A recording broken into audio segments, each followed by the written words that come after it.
Bollywood silver screen presenting lion. इस कहानी की शुरुआत में एक बच्चे को दिखाया जाता है जिसका नाम सरू है। सरू अपने बड़े भाई गुड्डू के साथ ट्रेन में कोयला चोरी कर रहा होता है।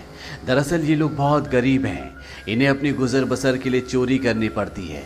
ये दोनों ट्रेन से बहुत सारा कोयला चोरी करते हैं और उस कोयले को एक दुकान में बेचने के लिए जाते हैं। उसी दुकान में जलेबियां भी बन रही होती है। सरू अपने बड़े भाई से कहता है कि मुझे जलेबी खानी है। उसका बड़ा भाई कहता है कि एक दिन मैं तुम्हें जलेबी ज़रूर खिलाऊंगा।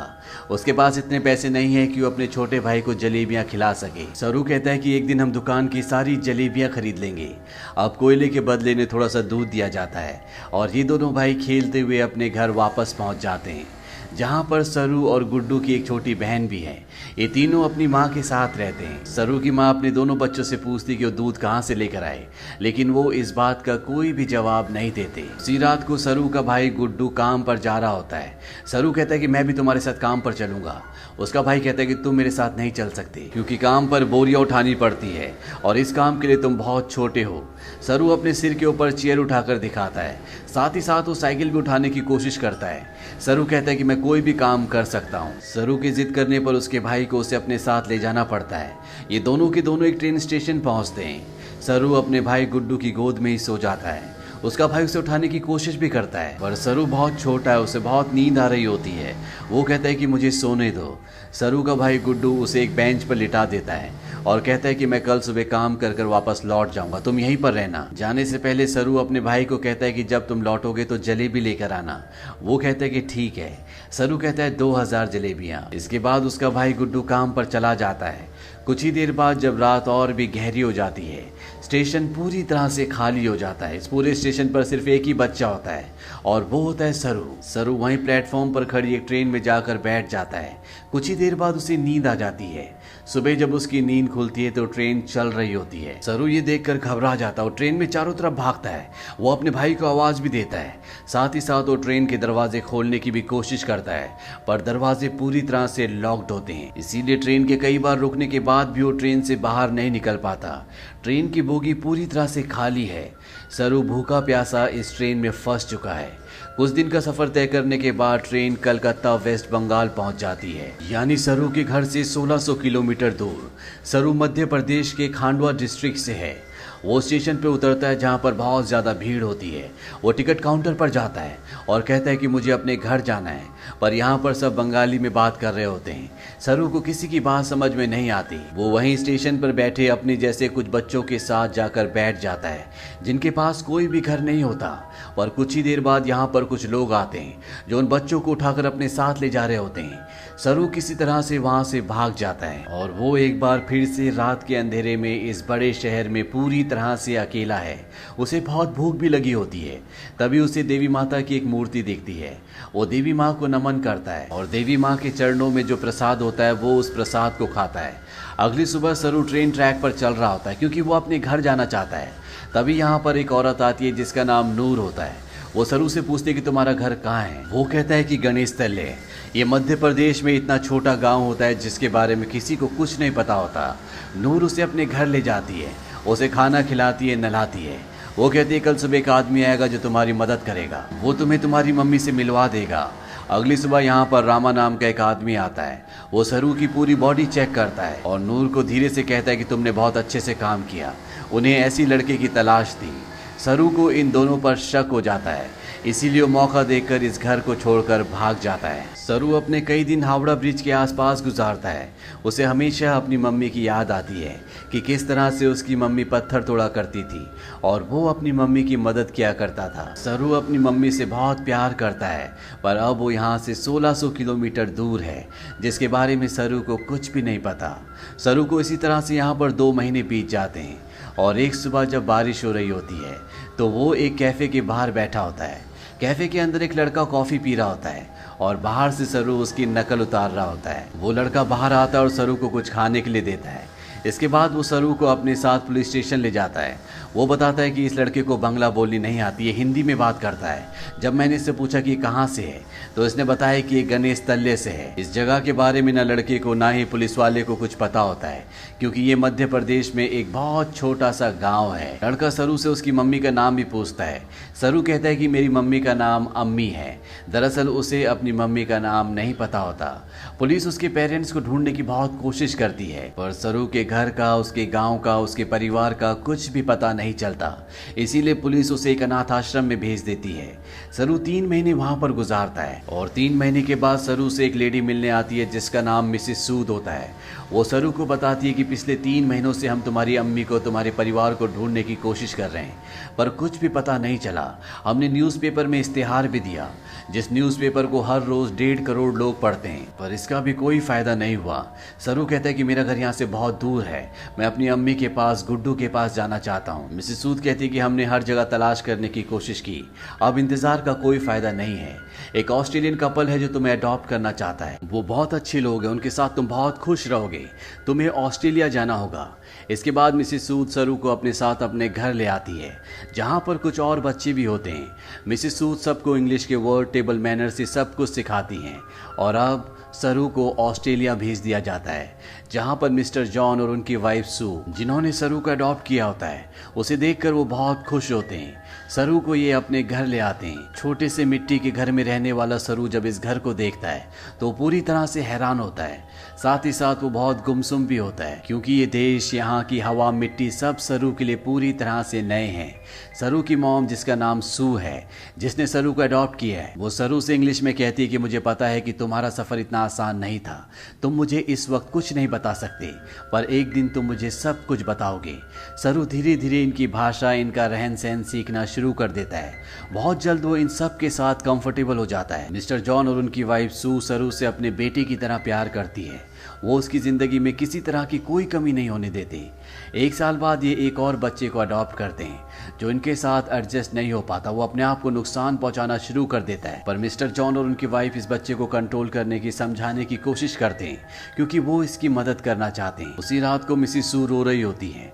सरू उनके पास जाता है, उनके आंसू पोंछता है और उनके गले से लग जाता है, यानी कि अब उसने पूरी तरह से उन्हें अपनी मॉम मान लिया है। धीरे धीरे वक्त बीतता और 20 साल बीत जाते हैं। सरू अब बड़ा हो चुका है। मिस्टर जॉन और उनकी वाइफ, जो सरू के मॉम डैड है, उनको सरू पर गर्व होता है।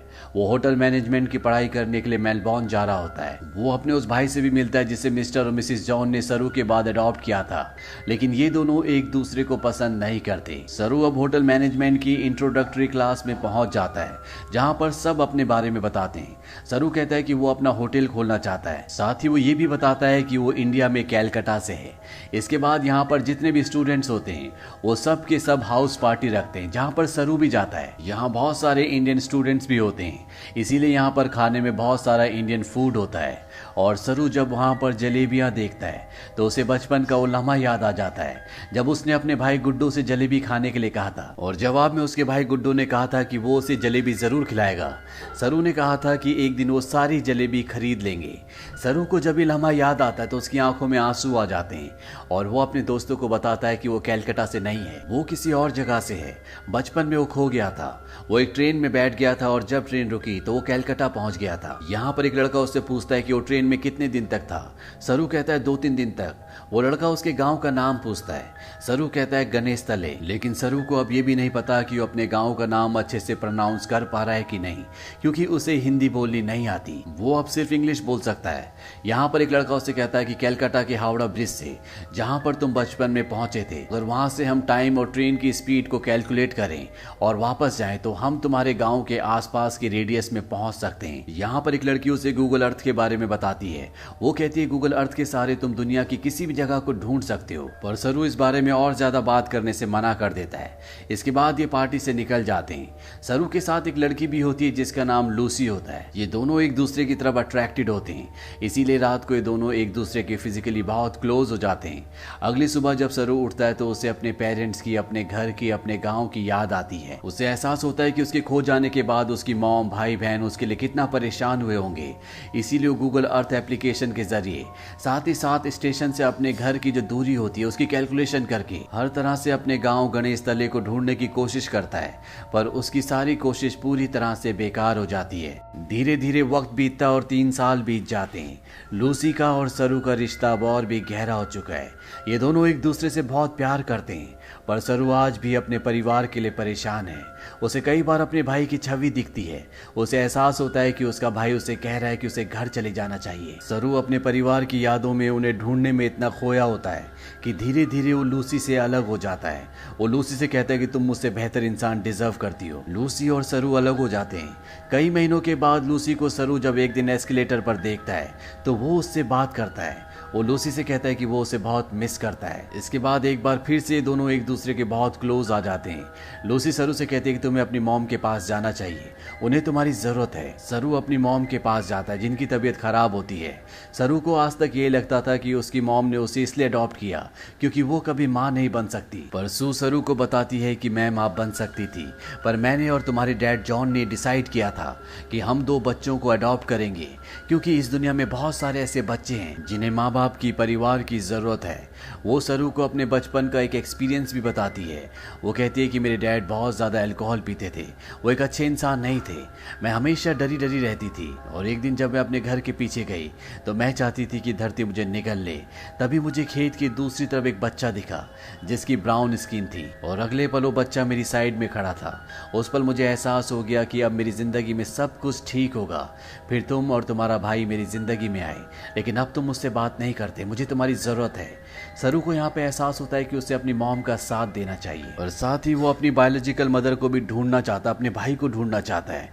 इसीलिए एक बार फिर से वो गूगल अर्थ पर अपने गांव को ढूंढने की कोशिश करता है और जब वो इंडिया के अलग अलग हिस्सों को जूम करके देखता है तो उसे वो जगह दिख जाती है जहाँ पर उसकी मॉम पत्थर तोड़ा करती थी। इसके बाद वो धीरे धीरे आसपास के पूरे एरिया को सर्च करता है और उसे अपना गाँव, जिसका नाम गणेश तलाई है, वो मिल जाता है। उसे पता चल जाता है कि उसका गांव मध्य प्रदेश के खांडवा डिस्ट्रिक्ट में है। इस बात से बहुत खुश होता है। वो ये बात लूसी को और अपनी मॉम को भी बताता है। उसकी मॉम भी उसके लिए बहुत खुश होती है क्योंकि उसकी मॉम और उसके डैड चाहते हैं कि वो इंडिया जाकर अपने परिवार से मिले। सरू अब भारत आ जाता है और वो उस जगह पहुंच जाता है जहां पर उसने अपना बचपन बिताया था। वो धीरे धीरे बचपन की यादों से आगे बढ़ता हुआ उस घर तक पहुंच जाता है जहां पर बचपन में वो अपनी मॉम, अपने भाई और अपनी बहन के साथ रहा करता था। पर अब इस घर में कोई भी नहीं रहता। वो आस पड़ोस से पूछने की कोशिश भी करता है पर उसकी भाषा किसी को भी समझ नहीं आती और ना ही अब वो हिंदी समझ सकता है। तभी वहां पर एक आदमी आता है जिसे इंग्लिश आती है। सरू उसे अपने भाई का और अपनी बहन का नाम बताता है। उससे पूछता है कि जो परिवार पहले इस घर में रहता था अब वो कहाँ चला गया, पर वो आदमी उसकी बात का जवाब नहीं देता, वहां से चला जाता है। पर कुछ ही पलों के बाद वो लौट कर आता है और सरू को इशारा करता है। सरू जब उस तरफ जाता है तो वो देखता है कि सामने से एक बूढ़ी औरत आ रही होती है और ये औरत और कोई नहीं बल्कि वो होती है जिसकी गोद में सरू ने अपना बचपन बिताया था। ये उसकी बायोलॉजिकल मॉम होती है। वो उनके गले लगकर बहुत रोता है। सरू की मॉम आज तक इस गांव को छोड़कर इसीलिए नहीं गई थी क्योंकि उसे यकीन था कि एक दिन उसका बेटा लौटकर जरूर आएगा। सरू की बहन भी यहाँ पर होती है। वो अपनी बहन को अपने गले से लगा लेता है पर सरू अपने भाई से मिल नहीं पाता। उससे पता चलता है कि जिस रात वो अपने भाई के साथ काम पर गया था पर सरू को नींद आ रही थी, इसीलिए उसके भाई ने उसे बेंच पर सुला दिया था। और जब उसका भाई जा रहा था तो सरू ने अपने भाई से कहा था कि सुबह जलेबी लेकर आना। उसी रात को उसके भाई गुड्डू की एक ट्रेन दुर्घटना में मृत्यु हो गई थी, यानी कि एक माँ ने एक ही रात में अपने दोनों बेटों को खो दिया था। पर उसकी उम्मीद, ईश्वर पर उसकी आस्था थी जो इतने सालों तक वो अपने छोटे बेटे सरू का इंतजार करती रही और आज 25 सालों के बाद उसका बेटा वापस लौट आया। सरू इसके बाद ऑस्ट्रेलिया में अपने मॉम और डैड को कॉल करता है। वो उन्हें बताता है कि मुझे मेरा परिवार मिल गया पर इससे कुछ भी नहीं बदलता।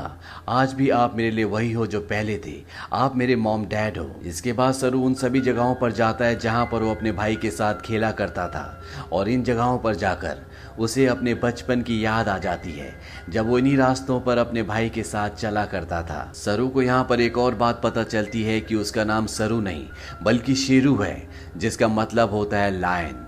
अंत में हमें कुछ रियल फुटेज दिखाई जाती है जिसमें सरू के वो माँ बाप जिन्होंने उसे अडॉप्ट किया था वो इंडिया आते हैं। इंडिया में सरू की जो असली बायोलॉजिकल मॉम होती है वो उन्हें अपने गले से लगा लेती है। तो ये थी सच्ची कहानी सरू की। ऑफिशियल रिपोर्ट्स के मुताबिक पता चलता है कि भारत से हर साल 80,000 बच्चे गायब होते हैं, लेकिन उसमें से 1% भी बच्चे ऐसे नहीं हैं जिनकी किस्मत सरू की तरह हो। इसीलिए इस पूरी कहानी, इस पूरी फिल्म के जो हीरो हैं वो और कोई नहीं बल्कि मिस्टर जॉन और उनकी वाइफ सू है, जो अपने बच्चे पैदा कर सकते थे, पर उन्होंने फैसला किया कि वो अपने बच्चे पैदा ना करके उन बच्चों को अडॉप्ट करेंगे जिनके पास घर नहीं है, ताकि उन्हें एक अच्छा घर मिल सके। अगर इस दुनिया में हर एक इंसान की सोच इसी तरह से हो जाए तो ये दुनिया स्वर्ग बन जाए। तो ये थी पूरी कहानी फिल्म लॉयन की। ये फिल्म सन 2016 में रिलीज हुई थी। IMDb पर इसकी रेटिंग है 8। इस फिल्म का बजट था $12 मिलियन और बॉक्स ऑफिस पर इसने कमाई की थी $141 मिलियन की। उम्मीद करते हैं कि ये कहानी आपको पसंद आई होगी।